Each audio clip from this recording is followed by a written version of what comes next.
Bom dia. Meu nome é Diogo, eu sou psicólogo clínico e estamos aqui reunidos hoje para a gente discutir um pouco sobre temas educacionais, né? Alguns problemas que a nossa educação brasileira está vivendo. E para isso nós trouxemos uma pessoa muito especial que atua diretamente com a educação, que eu vou apresentá-lo na sequência. E antes disso, eu queria colocar aqui para a gente entender, né, alguns probleminhas que o Brasil está vivendo mesmo, né, que tem relação com os resultados do sistema PISA, que é o Programa Internacional de Avaliação de Aluno, que o Brasil ele faz parte desde 2000, né, que foi quando deu início a esse programa. E os resultados eles são bem alarmantes, né, que eu vou colocar aqui para vocês alguns, só para vocês terem uma ideia, né? No ano de 2000, quando da primeira edição da avaliação, foram 32 países participantes do PISA e o Brasil ele se posicionou em último. Em 2003, com 41 países participando, o Brasil ele ficou na frente somente da Tunísia. O PISA de 2012, agora com 65 países participantes, o Brasil ele ficou em 57º em matemática, 54º em ciências, 58º em leitura. Já em 2015, com 72 países avaliados, o Brasil se posicionou em 63º em ciências, 59º em leitura e 66º em matemática. Já em 2018, com 79 países participantes, o Brasil ficou em 66º em ciências, 70º em matemática e 57º em leitura. Em 2022, o Brasil continua nas últimas posições. Ocupa a posição de 65º em matemática, 52º em leitura e 62º em ciências, com 81 países participantes. E eu tenho alguns dados aqui, também de 2022, né, só para a gente ter uma ideia maior. O PISA de 2022 ele contou com a participação de 690 mil alunos do mundo inteiro, né? A amostra representa 29 milhões de jovens estudantes com a idade de 15 anos, dos 81 países e economias participantes. No Brasil, quase 11 mil alunos participaram da avaliação. Então, só por esses dados aqui, a gente pode perceber que a situação educacional do país ela é alarmante. E para discussão desse tema, nós trouxemos aqui o professor Carlos Sebastião Andriani, que é mestre em Ciências da Educação e Valores Humanos, PhD na área humana, foi diretor pedagógico da conveniada da Fundação Getúlio Vargas por 14 anos, desenvolveu o curso de pós-graduação em Gestão de Pessoas, foi coordenador de evento internacional de educação infantil, realizado pela Unicamp, participou de eventos sobre educação do futuro e esteve na Índia fazendo pesquisa sobre educação junto ao projeto do grande educador Satya Sai Baba.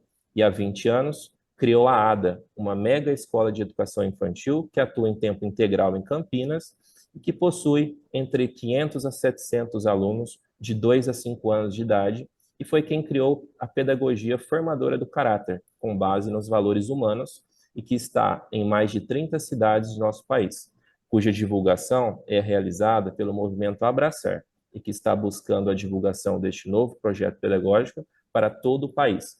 O professor Andriani está apoiando o movimento Mães na Educação, Mães em Rede, que visa resgatar o papel das famílias junto aos projetos educacionais, conforme a Constituição brasileira.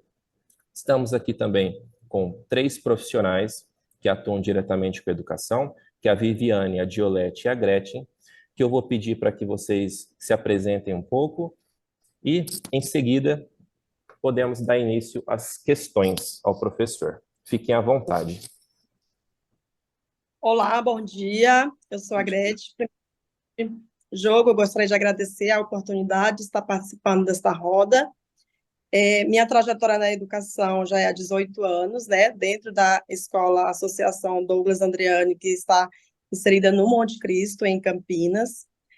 Hoje a minha formação, eu sou pedagoga, né? Atuo na área da educação infantil e tenho uma pós-graduação em educação especial e em gestão escolar.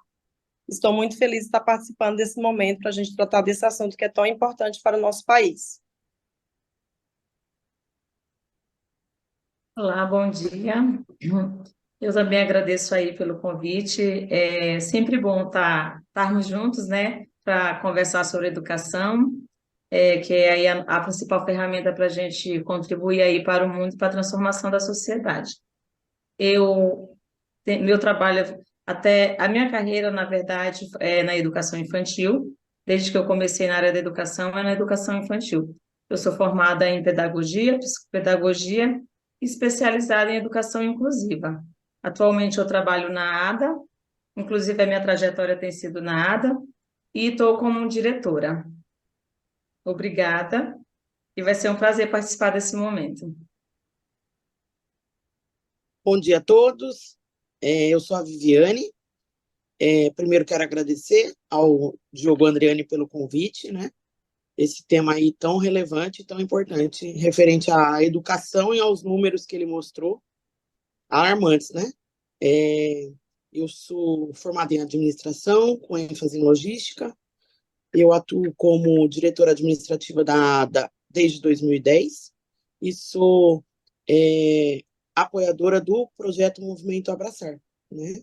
Eu quero aproveitar a oportunidade e começar perguntando para o professor Andriani, diante desses números, né, diante de toda esse cenário que a gente se encontra aí, a educação, professor Andriani, na sua opinião, como é que o senhor faria com as mães, com os cuidadores, né, das nossas crianças, sobre essa avaliação do PISA, o que ela se vincula aí com a educação infantil? Obrigado, Viviane. Obrigado aí pela pergunta, né? Eu diria que quem olha para gráficos, e eu consegui colocar todos esses dados também em forma gráfica, o que me assusta é que desde 2009 até 2022 não houve melhora na educação, em nenhum dos três campos, que é da matemática, da leitura e também das ciências. Não houve melhora. Se pegarmos os números, então, que o Diogo apresentou de 2009 e 2022, houve uma pequena piora em todos eles, tanto em matemática como em leitura, como em ciência, todos pioraram. Então, quando você lê um gráfico que mostra que, olha, são 1, 2, 3, 5 avaliações, e as avaliações são praticamente as mesmas, você está diante de um problema crônico. Isso chama problema crônico, quando repete e não tem uma ação adequada. Não vou dizer que o governo brasileiro não tenha tomado atitudes, mas as atitudes tomadas não tiveram capacidade de alterar esse quadro. E, naturalmente, Viviane, você que administra a escola, nós temos um problema sério, porque há uma janela de oportunidades na educação infantil, que é a pré-alfabetização, que a criança aprende naturalmente o início da leitura, ela tem facilidade para isso. A criança, na fase infantil, consegue aprender 3 idiomas simultaneamente, sem nenhuma dificuldade. Mas depois dos 7 anos vem grandes dificuldades. Então, veja, nós temos, então, a vinculação do PISA com a educação infantil. Porque toda a educação, principalmente infantil, ela se pauta nas janelas de oportunidade, onde você tem uma predisposição da criança já favorável ao aprendizado. Então, os pais mesmos já procuram pré-alfabetizar, falar de cores, de números, de letra com as crianças. E quando chega na escola infantil, é proibido fazer a pré-alfabetização. Então, nós temos um problema, uma causa primária, uma causa raiz, na falta de uma pré-alfabetização na educação infantil. Então, eu diria, sem culpar ninguém, porque esse é um assunto de todos, que falta consciência da sociedade em relação ao que é a educação. E esses momentos do que fazer a cada momento. Porque se as mães, como agora está começando a se organizarem, se elas não se organizam para participar da educação, nós não temos futuro. E aí eu quero exemplificar a questão política. Eu estive com o prefeito de uma grande cidade do estado de São Paulo, e ele disse uma coisa que mexeu muito comigo. Ele disse, olha, a educação não gera voto. Não gera voto, o que gera voto é segurança, área de saúde, área de transporte, a educação não gera voto. Ou seja, não há um movimento até agora nacional das famílias, dos cuidadores, para influenciar os políticos sobre a qualidade da educação. Mas aí tem um problema de fundo.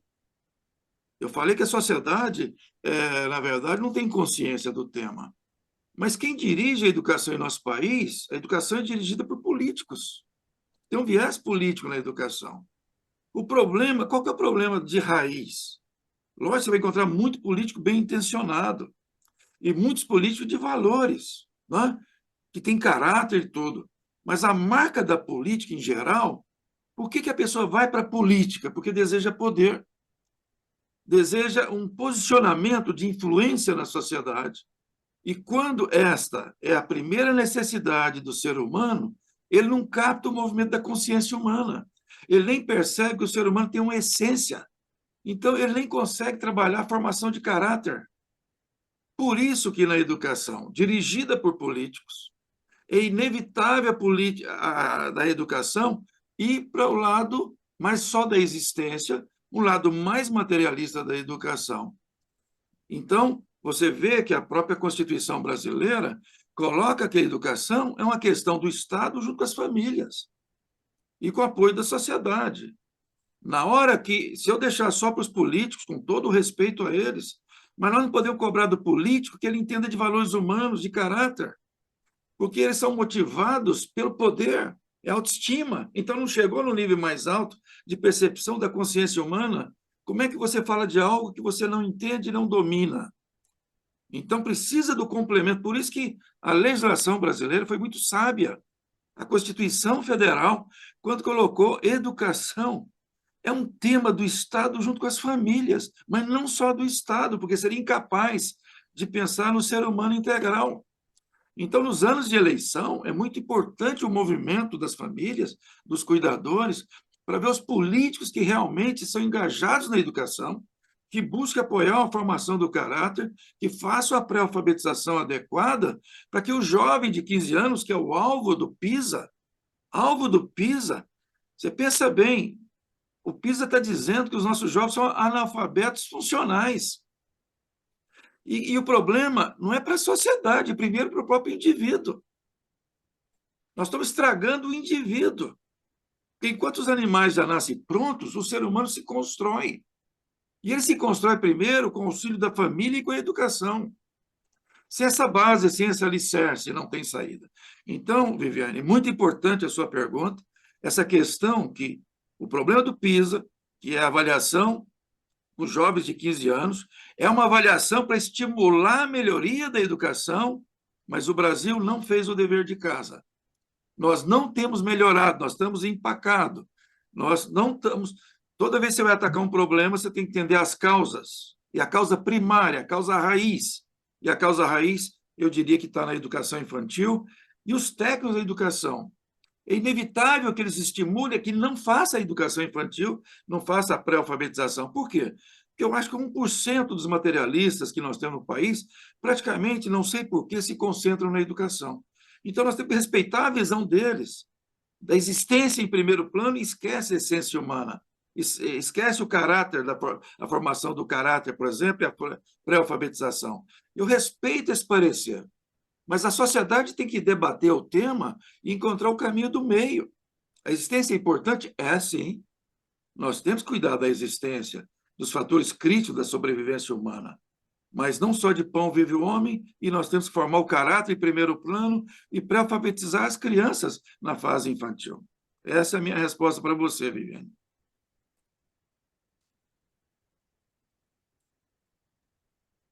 Professor, o senhor acabou até entrando um pouco na pergunta que eu iria fazer, que eu ia até pedir para o senhor falar um pouquinho mais sobre essas causas que está afetando o problema da educação das nossas crianças e também o futuro das pessoas em nosso país. Violete, olha, eu estou com um livro aqui, não sei se dá para ver aí, eu acho que não dá, mas ele chama Justiça pela Qualidade na Educação. Eu recebi de presente do juiz do Paiquim.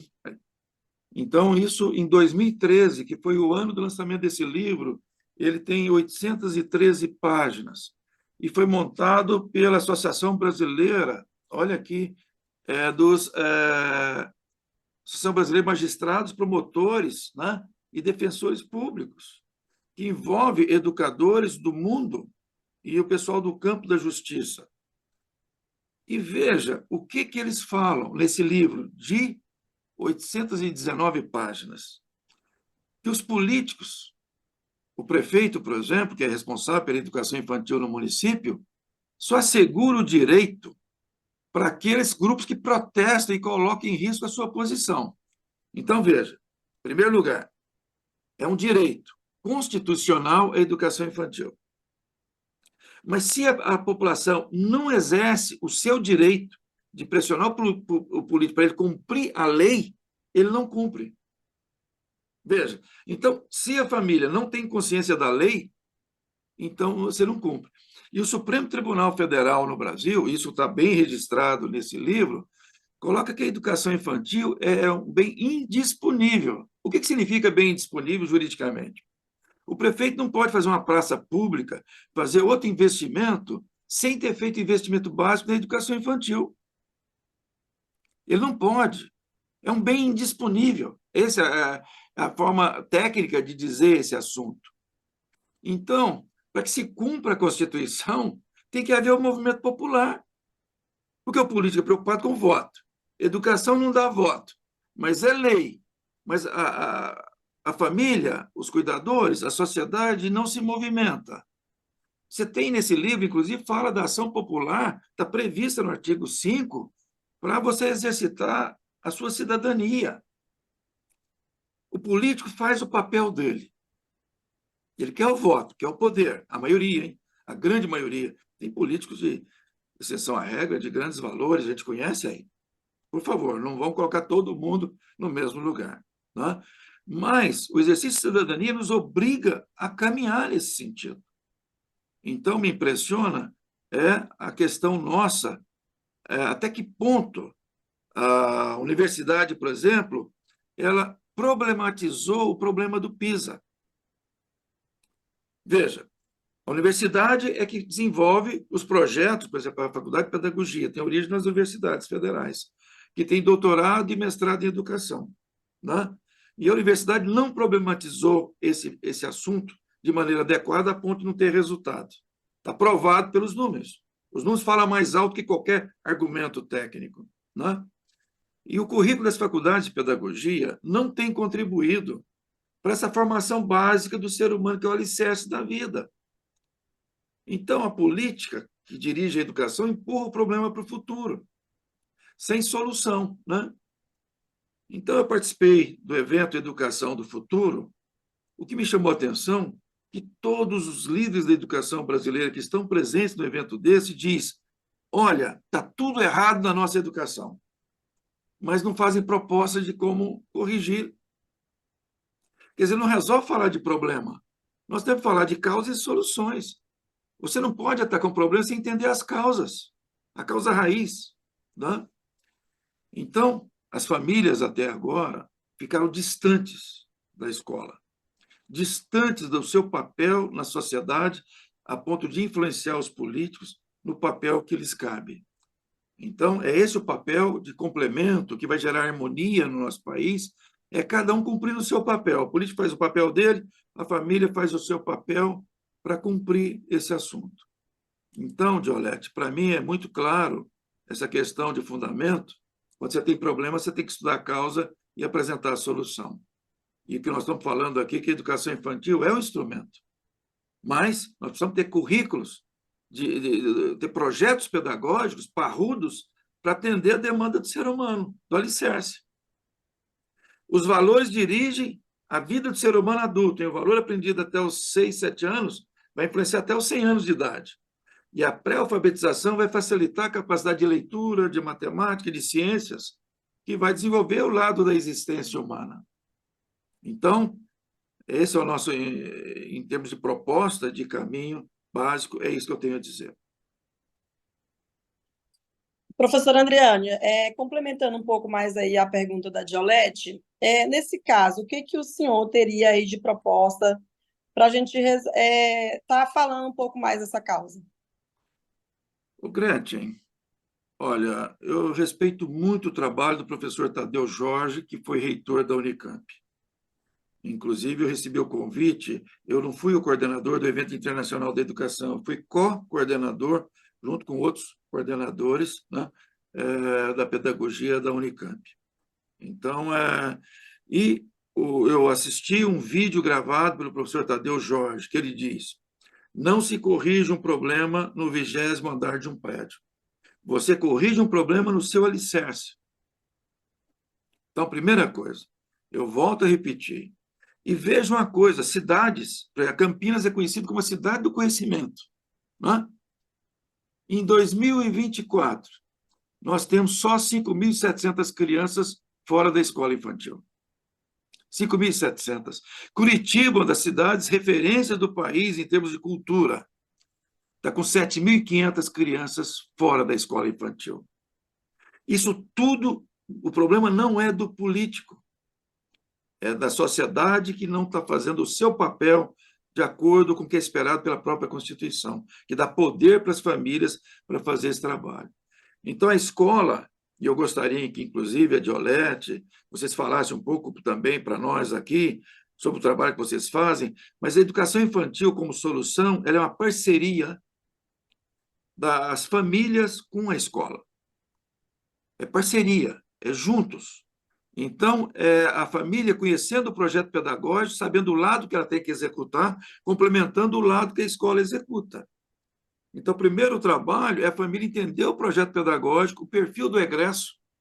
O perfil do egresso significa, no final do período, o que a criança vai saber, o que ela aprendeu, o que ela desenvolveu.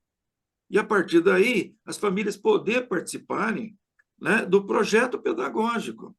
Porque hoje, quando eu recebi pedido do Ministério Público para avaliar projetos educacionais ali no Nordeste, em cidades do Nordeste, e fui vendo que praticamente quase todos os projetos pedagógicos se pautam em Paulo Freire, em Vygotsky, Vallon, Leontiev, Luria, alguma coisa de Piaget, e nada praticamente ouvi de Rousseau, de Pestalozzi, de Saibaba, de Montessori, do Steiner, e assim de outros. Né? Então, raramente eu vi isso. E aí você vê, então, o foco materialista da educação. Aí você fala o seguinte, ok, essa é a base que nós temos da educação infantil, projeto pedagógico norteado dessa forma. Então, nós teríamos que colocar uma placa na porta da escola dizendo, ó, aqui tem uma educação materialista, porque senão os pais não sabem. Eles não sabem interpretar. Eles não entendem a linguagem da educação. E aí, quantos pais levariam seus filhos para uma escola que tem uma placa na porta dizendo aqui é uma escola materialista de educação? Eu diria que ninguém, sabe por quê? Que 92%, segundo o IBGE, as famílias, as pessoas, têm uma vinculação com a religião, com a espiritualidade. Então, põe uma placa para dizer a síntese do projeto pedagógico. Estamos desenvolvendo pessoas para a vida material. Somos materialistas. Você não vai encontrar uma mãe que ponha o seu filho nessa escola. Mas eles não sabem que essa é a base pedagógica. Não há. Por isso que mesmo, olha, da Unesco, vamos pegar a figura do Kishore Singh, está no livro isso aí. Ele fala que os valores humanos têm que estar no centro da educação para humanizar a vida. Humanizar a vida. Certo? Eu me recordo da pesquisa feita, inclusive o Centro das Indústrias do Estado de São Paulo, divulgaram muito essa pesquisa, de 10 jovens demitidos das empresas, 9 por questão de postura, questão de valores. Por outro lado, Charles Melman, psicanalista francês que teve no Brasil, olha, ele chegou aqui e disse, qual é o problema do jovem brasileiro? Ele é cliente da psicanálise. E por que ele é cliente da psicanálise? Não, ele tem muito conteúdo na cabeça, técnico, mas não sabe fazer escolhas, ele não sabe dirigir o conhecimento de um lado e para o outro, não foi educado em valores. Então, eu diria que não há saída se a gente não tem esse trabalho de pré-alfabetização, de estruturação, e sobre essa questão da parceria com as famílias, eu gostaria de ouvir vocês. Professor, eu tinha Desculpa. Não, uma pergunta. eu queria só fazer um comentário, mas se você quiser, pode falar primeiro. Pode fazer o comentário, depois eu falo. Não, porque eu achei interessante, né, a fala do professor, né, assim, todas dessas perguntas aí que foram respondidas, que, assim, eu puxando para minha área, que é a psicologia clínica, eu percebo, assim, que é fundamental a gente trabalhar com a criança nesse período que o professor falou. Porque, assim, eu atendo adultos, né, normalmente ali, dos 25 aos 45 anos, mais ou menos, a faixa etária ali dos meus pacientes. Eu percebo, assim, que quando o paciente está lá comigo, né, ele chega ali na primeira sessão, que eu vou fazer uma anamnese com esse paciente, eu percebo, assim, que aquela problemática toda que ele está me apresentando ali, não começou ali em 1 ano atrás, 2 anos atrás, 3 anos. Não, começou ali nesse período que o professor falou também, dos 0 aos 7 anos ali, né? Toda aquela crença que o indivíduo está carregando, aquele problema, a falta de valores ali também, que está influenciando na pessoa que ele é hoje, né?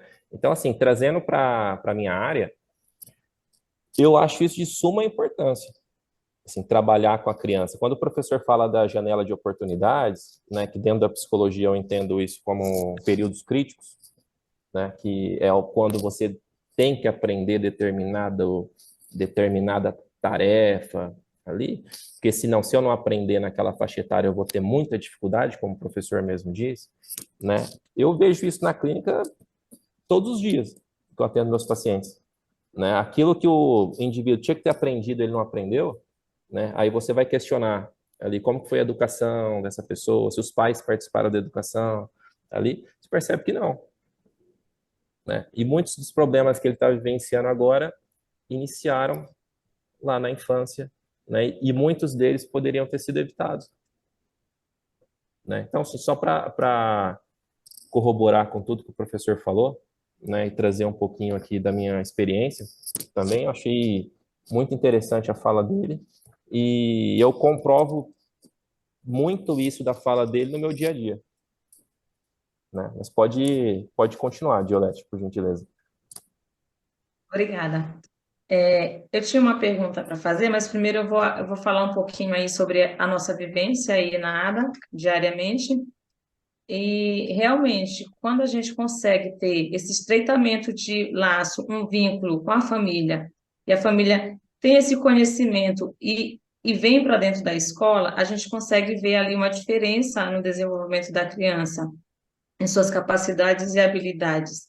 Então, faz muito sentido tudo que está sendo falado aqui, e, e assim, quanto mais a família conseguir ter consciência e conhecer o projeto pedagógico da escola, a proposta pedagógica e saber de fato ali qual o papel da escola e de que forma ela pode contribuir junto ali no desenvolvimento da criança, eu acredito que é um grande passo aí para melhorar a educação no nosso país.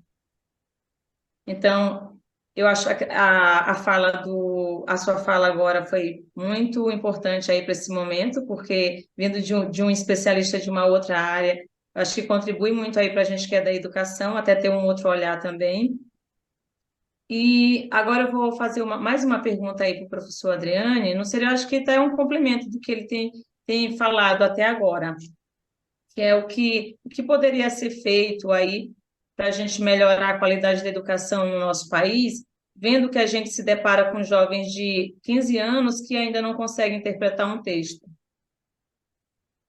Violete, você sabe, né, que nós tivemos uma queda praticamente de 30% do vocabulário dos jovens. 30% ao longo do tempo. Então, os nossos modelos estão reduzindo o vocabulário dos jovens. Qual é o efeito de reduzir o vocabulário? Você nomeou menos coisas na sua vida, nomeou menos. Então, do ponto de vista racional, você tem menos elementos como ferramentas para a solução de problemas, porque reduz a sua percepção. Então, nós estamos reduzindo a inteligência, o QI da nossa população. Você está reduzindo o QI do jovem. Então, vamos nos fundamentos para ver a solução, né? Então, nós temos uma redução drástica do vocabulário dos jovens.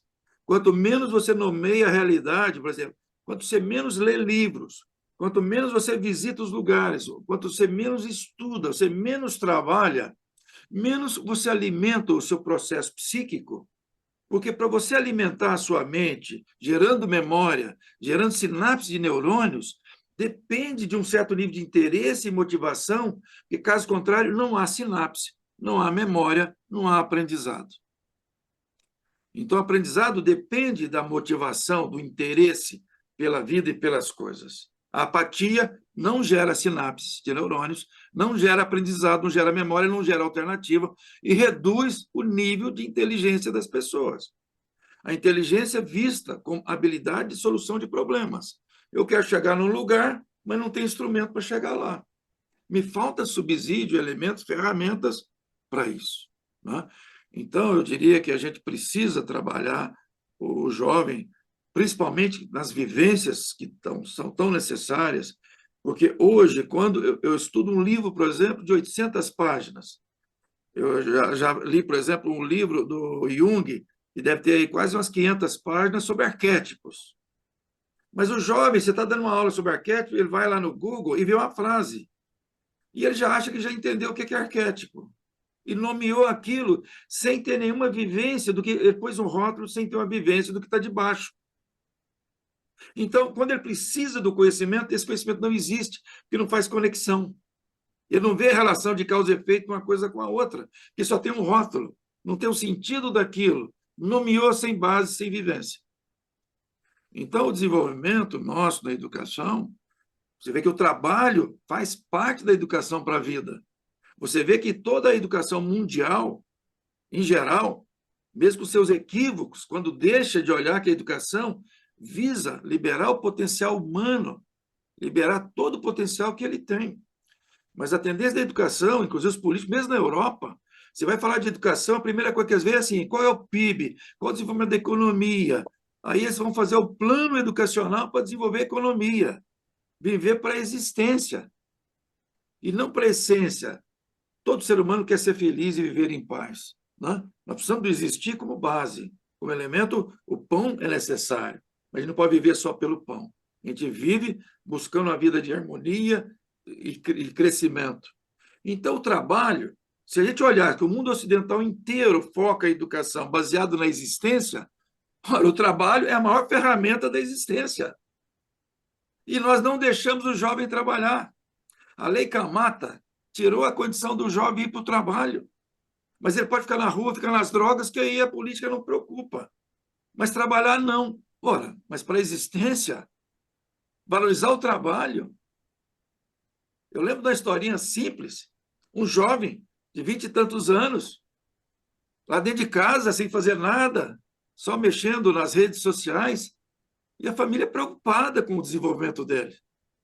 E esse jovem tem um sonho, que lá ele vai mostrar o seguinte, quantas vacas morreram, quantas galinhas e porcos para ele sobreviver. A alimentação de frutas e vegetais é quase uma devastação de uma mata, de uma área grande. E o que ele entregou para a sociedade em troca? Ele só recebeu, não deu nada em troca. Aí a história conta que o rapaz acorda já pedindo para a mãe ajudar ele com a escola, com o trabalho, e muda tudo. Porque nós recebemos da sociedade e precisamos devolver algo. Então, essa formação para a inteligência, e a verdadeira inteligência não é a racional, é a inteligência da vida que busca o valor final, que é viver em paz e ser feliz. A racionalidade é um tipo de inteligência focado na existência, no pão, na busca do pão. Mas é uma inteligência muito básica ainda. A verdadeira inteligência a ser desenvolvida é aquela que nos resolve os problemas para a gente ser feliz e viver em paz. O que justifica os nem-nem, que hoje no Brasil está atingindo 11 milhões, mais que a população de Portugal inteira? As pessoas, os jovens que nem estudam, nem trabalham. E onde está a causa primária? Está na educação infantil.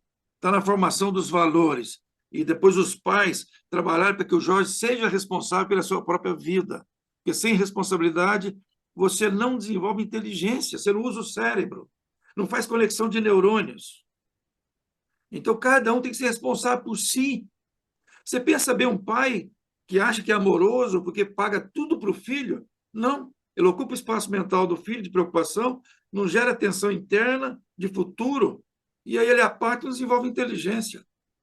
Olha, o jovem, a gente sabe, filho, o que é? Um navio que tem que ir para o alto mar, não pode ficar no porto.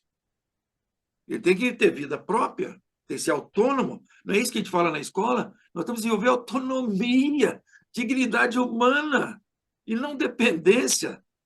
A dependência do dinheiro do pai é o mesmo que a dependência química. O indivíduo não expressa seu potencial, não realiza como ser humano, que é o foco, a base da educação. Professor, diante disso que a gente está conversando, eu fico preocupada com a seguinte situação, né? Porque a fase infantil é a fase que a criança mais desenvolve aí a socialização, a autonomia, e é o momento dela brincar, né? Diante disso, isso a gente não está entrando em conflito com essa realidade? Viviane, é relevante tudo que você colocou. Não tenho que... Socialização é um tema importante. A gente sabe, tecnicamente, que brincadeira para a criança é uma coisa séria. Você desenvolve racionalidade da criança com a brincadeira. Você pega um pedaço de pau, está brincando como se fosse uma seringa de um médico, e outra criança quer colocar na boca, ela grita com a outra. Então, ela leva a sério a brincadeira e organiza a sua mente de forma racional. É relevante. Mas voltando aos temas de início, as janelas de oportunidade, desenvolvimento do ser humano. Porque essa janela, o problema da janela de formação do caráter e dos valores é que ela fecha com 7 anos. Por que ela fecha? Porque já se formou a rede neural. Quando se forma a rede neural, a criança começa agora, com 7 anos, a comparar o que é bom ou ruim baseado na experiência anterior. E ele vai fazer isso até os 100 anos de idade, baseado na experiência anterior, que foi emocional, não racional, porque ele não tinha como comparar antes. Então, essa janela é do 0 aos 7 anos. Olha o peso da educação infantil na fase de 2 a 3 anos. A sinapse de neurônios é o dobro da sinapse no adulto. Veja como é que a natureza adotou o aprendizado da criança. Dos referenciais para a vida. Com 2 a 3 anos, hein? Com 2 anos, a sinapse é equivalente do adulto, com 3 ao dobro. E depois o cérebro faz uma limpeza daquilo que não se usa. Não é? Então, a gente tem que focar cada vez mais, são as janelas de oportunidade, porque você pode fazer um monte de coisa. Às vezes você chega na escola, você tem lá as crianças assistindo a televisão. Ou ela está no parquinho, ou ela está em qualquer lugar da escola, está fazendo alguma coisa. E as pessoas explicam, está vendo? Aqui elas estão assistindo a televisão, estão assistindo a Mônica. Por sinal, a Mônica é muito violenta, né? Quando eu vejo a violência que tem na Mônica, eu vejo como é que isso vai para a educação infantil. Eu acho que a gente tem que tomar cuidado com isso. Eu acho que um dia eles vão rever essa personagem aí, com Cebolinha, para ser menos violento, porque a criança copia, né, o que ela vê. Ela copia o adulto e copia esses vídeos também, as histórias em quadrinhos, né? Eu, quando comecei a trabalhar na educação, a primeira coisa foi limpar essa literatura infantil perniciosa, que traz violência para dentro da escola. Então, a educação, ela tem intencionalidade. Tudo que ela faz tem uma razão de ser, baseado no perfil do egresso. E o perfil do egresso tem que se basear nas janelas de oportunidade de desenvolvimento. Não tem saída se a gente sair fora disso. A gente vai voltar no mesmo tema. Formar valores, fazer a pré-alfabetização. São temas críticos para a educação infantil, sem abandonar a brincadeira, a socialização da criança. Professora Andriane, falando sobre esse posicionamento sobre o currículo escolar, não é um tema base de estudos sérios e científicos? O que nos levam a seguir essas orientações do governo? Pois é, Gretchen, eu volto aí a falar, porque a tendência da sociedade é entender o seguinte: quem estudou é quem mais sabe. Mas quem já fez um PhD, como eu já fiz, você vai reparar que a própria pesquisa do doutorado e mestrado era dirigida pelos valores da pessoa que escolheu o que buscar. Os valores. Veja, o método científico, ele é eficiente, ele não é eficaz. Quando você faz um doutorado, veja o que eu estou dizendo. Quem escolhe em que você vai trabalhar não é o método científico. Você que escolhe com base nos seus valores. E o método científico, ele é eficiente porque agora ele vai dar suporte para você fazer o trabalho da sua escolha, da sua hipótese, do trabalho que você vai colocar, que você quer estudar, e que teve aprovação do seu orientador, certo? Então, às vezes, eu penso que as pessoas, por ter formação superior, são melhores. Não. Se você pegar na Segunda Guerra Mundial, os cientistas da Alemanha mesmo, fazendo experiências com crianças, fazendo cirurgias terríveis, mostra que, às vezes, o cara é altamente técnico, mas ele não é humano. Por isso que eu coloquei que a questão do político, ele está focado na autoestima, no ego, na busca de poder, e por isso ele não acessa a questão da consciência humana, da essência humana. Por isso a universidade tem dificuldade de acessar essência, essa questão, esse lado importante, que marca quem é o ser humano, a substância do homem. Né? Então, volto a falar da família brasileira, que tem religiosidade, e que tem que... Se nós falamos de uma educação, por exemplo, pensando nos estudos de educação do Brasil, nas grandes universidades brasileiras que eu tive acesso, né? Você chega na área de pedagogia e, como eu te falar, você vai encontrar, então, materialismo implantado ali na educação. Mas aí eles falam de uma pedagogia sócio-histórica, histórico-cultural. Mas espera aí, isso é baseado, então, na cultura brasileira, então é baseado na religiosidade. Ah, não, mas nós baseamos na cultura do outro. Se você pegar a linguagem da educação hoje, você vai ver que toda ela é importada. Toda, 100% dela é importada, ela não é brasileira, não é calcada nos valores brasileiros. Não é calcada nos valores brasileiros. Ela veio de fora, foi importada. Pega todas as palavrinhas novas que estão sendo usadas aí na educação, é brincadeira. Pela linguagem, você vai na origem da linguagem, você entende quem está no comando, quem está fazendo isso. Então, achar que porque fez curso superior é melhor, não. Por isso que um presidente americano em Boston, numa reunião de formação do pessoal lá da universidade, o presidente disse, entre formar um cientista sem valores, é melhor deixá-lo na ignorância. Porque você vai usar o conhecimento para o mal. Dá para entender isso? Então, às vezes, não, uma universidade tem muito conhecimento. Calma. Não. A universidade ainda não é uma área de valores. Como a política não é. Como a área financeira não é. Quem está na área financeira sabe que ela é pragmática, não tem valores humanos na área financeira. Praticamente zero. Você vai na política, hoje ainda é quase zero, porque os líderes políticos são calcados no poder. Certo? E a universidade é calcado num conhecimento segmentado, especializado, onde nenhuma área junta as peças do ser humano integral. E a educação é focada no ser humano integral. A universidade é especializada, cada um estuda um pedacinho do ser humano. A medicina usa a biologia, a psicologia trabalha a mente do indivíduo, e assim vai. Cada um pega um pedacinho. Então, a universidade não consegue fechar o conhecimento todo do ser humano. A família consegue. Mas a universidade não consegue fazer a síntese do ser humano. Porque é tudo especializado, cada um é pegadeiro um pedacinho tão pequenininho do ser humano que não fecha, né, o formato do ser humano. Né? Então, a gente tem uma lacuna muito grande. A universidade é importante, é relevante, ninguém vai invalidar o estudo científico, hipótese alguma, ninguém pode invalidar a racionalidade. O que importa é quem dirige os nossos caminhos, que precisa ser os nossos valores. Professor, nesse sentido, não estariam os professores e escolas melhores estruturados e preparados para educar as crianças do que as famílias? Pois é, Diolete, eu ouvi isso do presidente do Uruguai, sabe?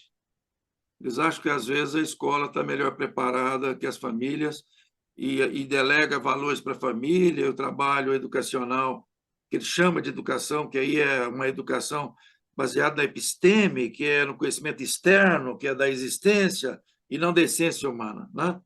Então, eu colocaria que a escola é o lugar que se complementa a educação. Mas eu não posso dizer que a escola é a responsável. porque se fosse responsável, ela teria que entender, como as famílias entendem, os valores da criança, do ser humano, da sua busca para a vida. As mulheres, em princípio, elas olham a vida, e o homem tem que dar sustentação à vida através do trabalho, da existência, embora as mulheres também façam também o trabalho e busquem a existência. Mas você vai ver que, em geral, a mulher busca a vida, né? As preocupações com a vida, se a criança está bem, está desenvolvendo bem, e o pai preocupado com a manutenção da casa. Então, a escola tem um papel complementar da educação, não delegaria nunca o papel só para a escola, como eu conheço as universidades e sei que a universidade tem um problema de valores. Olha, o mais comum da universidade é ter professor egóico competindo um com o outro e desmerecendo um ao outro. Então, essa parte de valores tem que ser muito bem trabalhada em todo o país, em todos os níveis. E o valor do professor vem também da educação infantil. Certo? Então, veja, quando você trabalha valores humanos na escola, você está ajudando os pais, sim, porque é o interesse dos pais. Nesse caso, está fazendo um belo trabalho, né? Mas veja as palavrinhas-chave da educação. Ah, eu tenho que desenvolver o indivíduo pleno, em todas as suas dimensões, realização plena de vida. Então, qual que é o seu projeto pedagógico para isso? Não é? Então, a escola precisa estar estruturada para fazer esse complemento. Então, eu acho que os órgãos do governo estão preocupados da educação, estão preocupados com cultura, socialização, racionalidade, mas não têm ainda a competência, em geral, sobre a essência humana, a consciência humana, que é o tema central de realização do ser humano, né? Então, por isso, a participação das famílias junto com as escolas, Diolete, eu considero fundamental, para ter esse equilíbrio e essa harmonia. Não é culpa da escola, não é. Ela vai fazer o melhor que ela pode, de acordo com o conhecimento em pedagogia dos seus professores, dos seus diretores pedagógicos. Mas o professor também, que foi formado pela faculdade, trouxe os valores também do curso que ela fez, da estrutura da universidade que ela seguiu. É a família que vai dar o equilíbrio para a escola.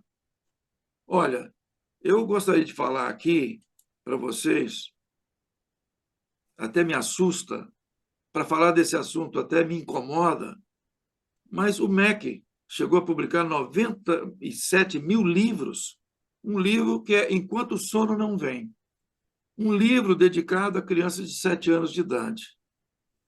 E esse livro, olha, do MEC, que foi desenvolvido pela Universidade Federal, naturalmente tem seu autor lá dentro, e esse livro conta uma historinha. O pai, com 3 filhas bonitas, resolveu casar com a mais bonita delas. E a menina falou, mas espera aí, se eu casar com você, como é que fica a nossa mãe? Ah, não, ela vira nossa empregada. Ah, não quero casar com você, não. Ah, então você vai ficar presa naquela torre comendo carne salgada. E ninguém vai te dar água. Aí a menina lá da torre grita para a mãe, mãe, me traz água. Ela falou, não, se eu trouxer água, seu pai me mata. Ela grita para as irmãs, minhas irmãs, traz água. Não, senão meu pai me mata. Isso está no livro infantil, produzido com apoio da Universidade Federal, e que o MEC chegou a publicar, e antes da distribuição houve todo um movimento contra o livro. Tanto o MEC quanto o autor defenderam que o erro estava na avaliação. Olha, o que está escrito, inclusive, eu li aqui, ó, o autor do livro dizendo, né? A polêmica vem porque o professor não tem muita capacidade de trabalhar o livro. Ele culpa o professor e não o conteúdo do livro. Então, quando você vê esses movimentos da educação, você percebe que ou a família está junto com a escola ou não tem saída. E não é culpa da escola, não é culpa do MEC, não é culpa do político. Porque eles estão fazendo o papel deles. A sociedade, em geral, tem que fazer o seu papel de complemento, e principalmente as famílias e cuidadores. Professora Andriane, as famílias, algumas talvez não saibam, né? Mas eu acho que é importante a gente falar desse tema aqui também. Como que o senhor vê a Lei 12.527, que fala sobre a transparência dos projetos pedagógicos e outros documentos dos municípios? Ô, Gretchen, como eu já falei aqui, eu já fiz trabalho para o Ministério Público de avaliação lá no Nordeste de currículos escolares, né? E a coisa mais difícil na época foi conseguir os currículos. Tanto as secretarias como as escolas evitam mostrar o currículo. E como vocês viram o exemplo da Ada aí, a Ada, a primeira coisa que ela faz é mostrar o projeto pedagógico para as famílias, o perfil do egresso e o papel complementar das duas partes para desenvolver a criança. Não é? Então, eu tive muita dificuldade. Eu fiz um trabalho junto com o Centro das Indústrias do Estado de São Paulo, durante 2 anos. Foi feito pedido para 22 cidades para apresentar os projetos pedagógicos das secretarias municipais de cada cidade daquela. Somente 2 cidades apresentaram o projeto, porque evitam mostrar. E hoje a legislação vem para favorecer. O que importa é que a família saiba que é obrigatória a apresentação do projeto pedagógico. Ela tem que entender para ela participar. Você pensa bem, os pais hoje vão para a reunião de escola para falar de outras coisas, mas não de projeto pedagógico, que é a essência do trabalho educacional, porque os pais não sabem qual que é o seu papel junto com a escola. Então, você tem reuniões com os pais, mas não para tratar dos temas críticos, daquilo que mais interessa para o futuro da criança e do adulto depois. Né? Então, eu acho que esse assunto dessa transparência é muito importante, e é importante divulgar isso para que as famílias saibam e possam operar melhor.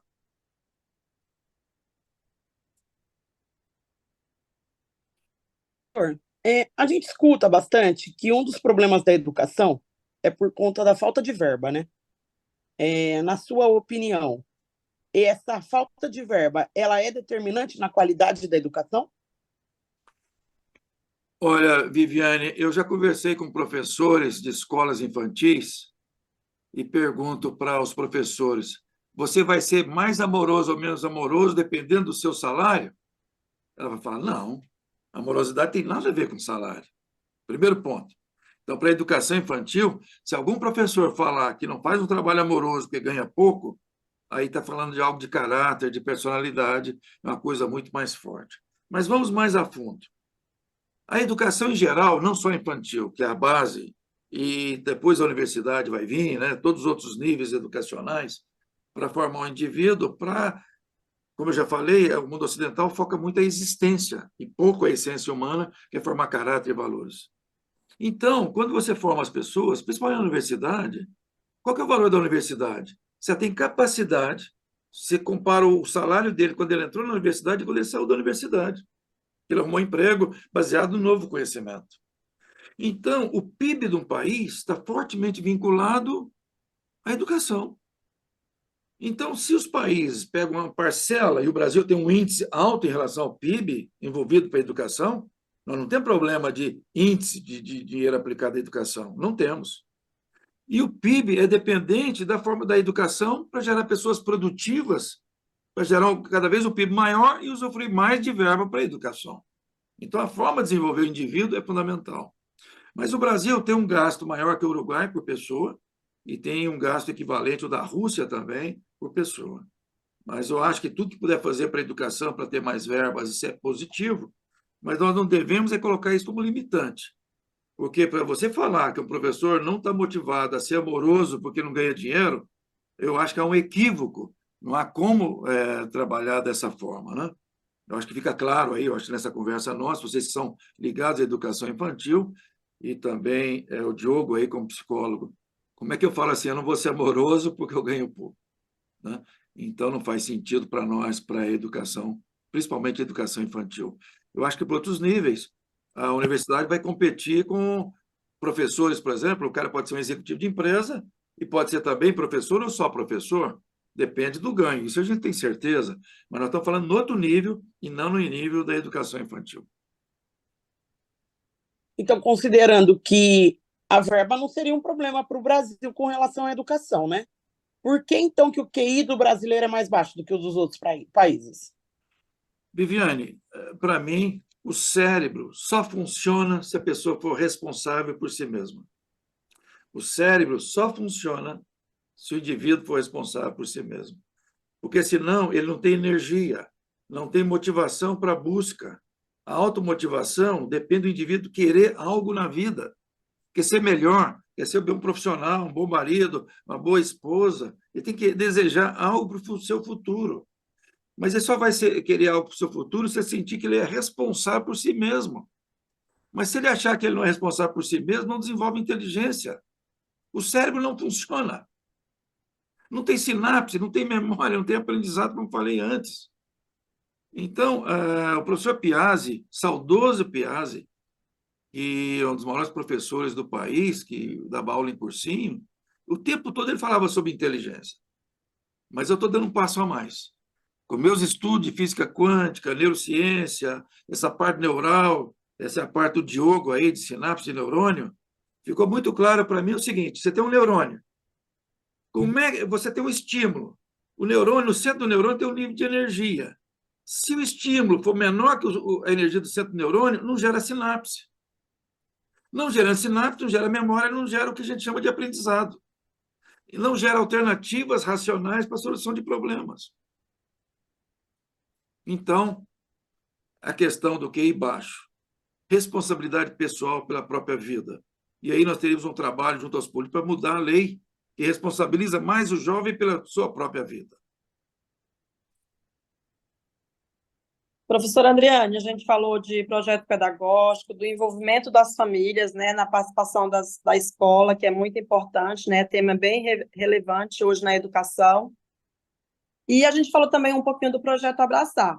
A gente gostaria de ter um novo encontro com o senhor para explicar melhor um pouco sobre esse projeto pedagógico, com base nos valores humanos, e também sobre o movimento Abraçar. Sim, Gretchen, eu acho que o movimento Abraçar, a gente vai, estou às ordens para a gente voltar a falar sobre ele.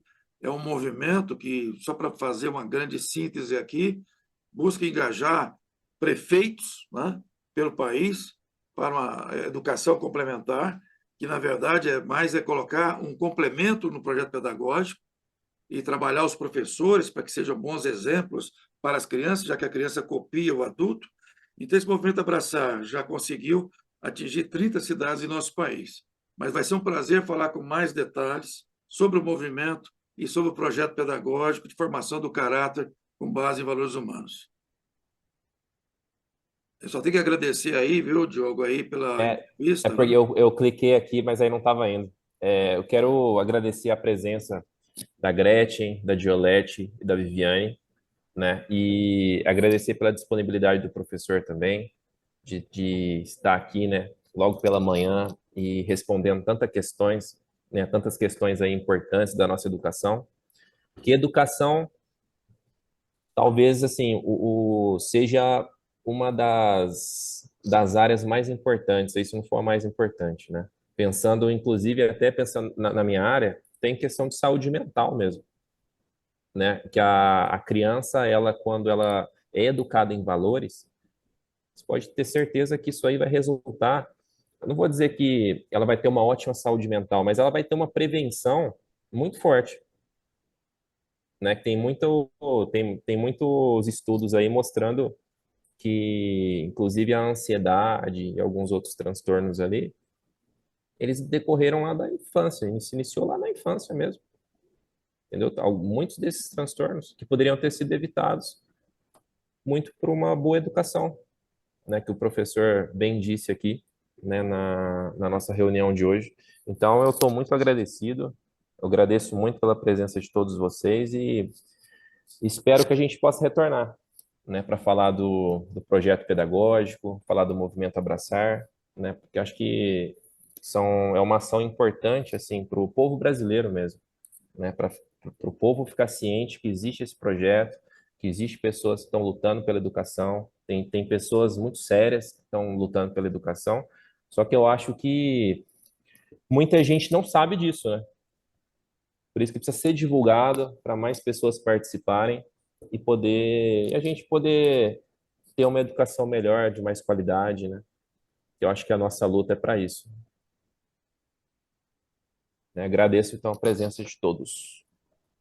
Eu também quero agradecer a oportunidade, né, de ter participado dessa roda de conversa tão importante e tão rica. E complemento aí o pedido da Gretchen com relação ao movimento Abraçar, porque eu acredito que a base aí do nosso trabalho no movimento Abraçar, que são os valores humanos e a amorosidade, ela precisa estar presente em toda a escola de educação infantil, para que realmente o indivíduo ele se forme aí por inteiro, né? E não somente na aprendizagem, no conteúdo, mas que ele tenha também uma base emocional sólida e o quanto isso é importante aí e reflete no restante das decisões da vida dele. Então, muito obrigada, professora Andriane, muito obrigada, Diogo. Agradeço. Eu Obrigado a também, todos. Ah, não, desculpa, pode falar, pode falar. eu também quero agradecer a todos vocês aqui presentes. É muito importante mesmo que a gente tenha esses espaços de reflexões e diálogos sobre educação, é necessário. E como as meninas já falaram, eu também acho que é muito importante a gente expandir e falar sobre essa educação da formação do caráter da criança, que vem aí junto que é o projeto do Movimento Abraçar, né? E o momento de hoje vai contribuir muito, então, que seja divulgado. A gente sabe que esse vídeo vai ficar aí, né? E que bom a gente ter pessoas envolvidas e empenhadas, né, a lutar aí pela educação. Obrigada, pessoal. Eu também quero agradecer pela oportunidade de estar participando desta roda, né, aí com o professor Andriane, uma pessoa tão engajada e tão competente de estar aí fazendo essa troca junto com a gente, ao doutor Diogo, né, o psicólogo, por estar aí apoiando e fazendo parte dessa roda, e tenho certeza que com a divulgação desse vídeo, as famílias vão ter aí o conhecimento e a importância delas de estar participando, estar engajado nos projetos pedagógicos e dentro das escolas para uma educação melhor dos seus filhos. Muito obrigada. Obrigado a todos. Tenham todos um bom dia.